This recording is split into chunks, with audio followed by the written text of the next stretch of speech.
होली मिलन शिविर समापन, सेवा प्रदाताओं का सम्मान। बड़वानी केंद्रीय जेल में हुआ आयोजन।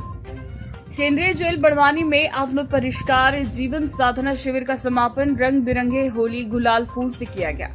इस अवसर पर गायत्री परिजन और सामाजिक संस्था से जुड़े शिविर में सद्ज्ञान प्रेषित करने वाले भाइयों का जेल प्रशासन ने शील्ड देकर सम्मान किया। परिसर में 38 परिजनों ने उपस्थिति होकर 150 बंदी भाइयों को होली पर्व से उत्साहित किया। आयोजन में पर्यावरण वन जलवायु परिवर्तन संवर्धन परिषद भारत सरकार दिल्ली चेयरमैन MPK श्री लाल जी सिरसालिया, गायत्री धाम सेंधवा से श्री मेवालाल जी, साली टांडा शक्तिपीठ से श्री नरेंद्र डावर जी, श्री गोपाल कृष्ण प्रजापति जी, महिला मंडल की जिला प्रभारी ममता तोमर जी, जिला समन्वयक श्री महेंद्र भावसार जी की गरिमा में उपस्थिति में आयोजन संपन्न हुआ। जेल अधीक्षक शेफाली तिवारी जी ने अपने विचार व्यक्त करते हुए गायत्री परिवार की प्रशंसा की। बंदी भाइयों को कहा कि अभी से अपने आचरण में अच्छे विचारों को आत्मसात करके अच्छे इंसान जेल से बनकर निकले। अध्यक्षता करते हुए श्री हीरालाल जी सिरसालिया ने शिविर की सराहना की और होली की शुभकामनाएं दी। पंडित मेवालाल जी ने गायत्री उपासना साधना के महत्व को प्रतिपादित किया। श्री नरेंद्र डावर जी ने आदिवासी भाषा में शराब और उससे होने वाले परिणाम से अवगत कराया। जिला समन्वयक महेंद्र भावसार ने शिविर में क्या लाभ मिला बंदियों से अभिव्यक्ति कराई और होली गुलाल से खेल पर शांति कुंज की शुभकामनाएं दी। श्री गोपाल कृष्ण जी प्रजापति ने भी अपने विचार रखे। विवेकानंद साली टांडा की होली ने युग संगीत होली मिलन गीत गायन कर सबको उत्साहित किया। हास्य कवि राम परिंदा ने संचालन कर खूब हंसाया। आभार जेल अधीक्षक शेफाली जी तिवारी ने किया।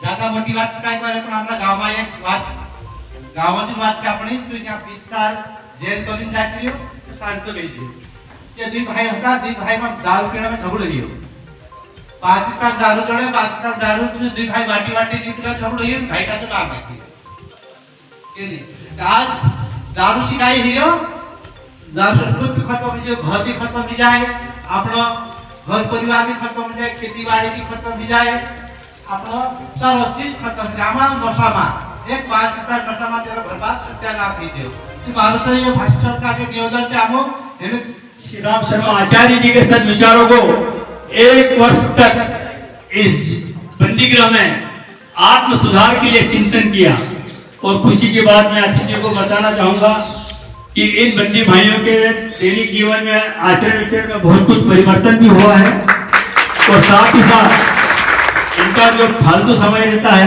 क्योंकि जेल परिसर में बहुत कुछ तो गतिविधियां इतनी नहीं चलती जिससे कि इनका समय हो, इनका समय कटे, इसलिए गायत्री परिवार द्वारा एक श्री राम पुस्तकालय वाचनालय का यहाँ पर प्रारंभ कर दिया है। 6x5 की अलमारी में पूज्य गुरुदेव के वाङ्मय और सत साहित्य उसमें रखा है। बहुत लंबी होती है।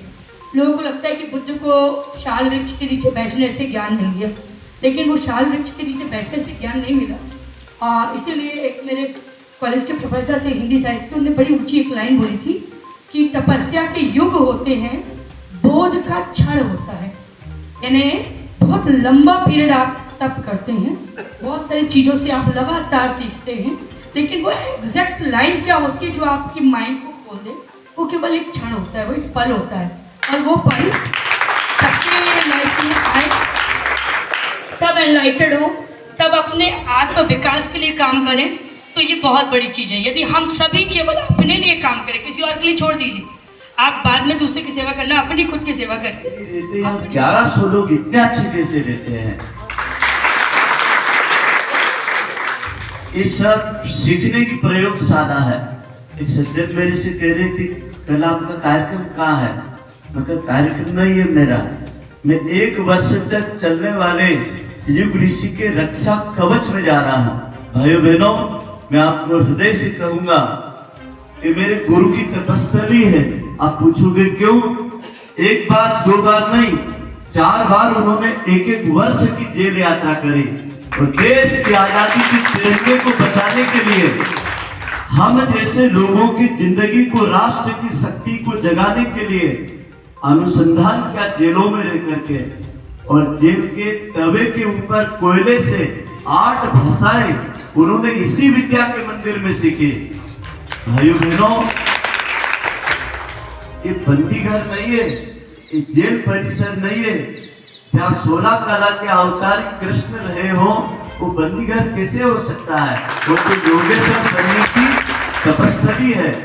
इस तपस्थली को हम सब गायत्री परिजनों ने 1 वर्ष के लिए अपने गुरु के अभियान में यहाँ शताब्दी का योगदान दिया।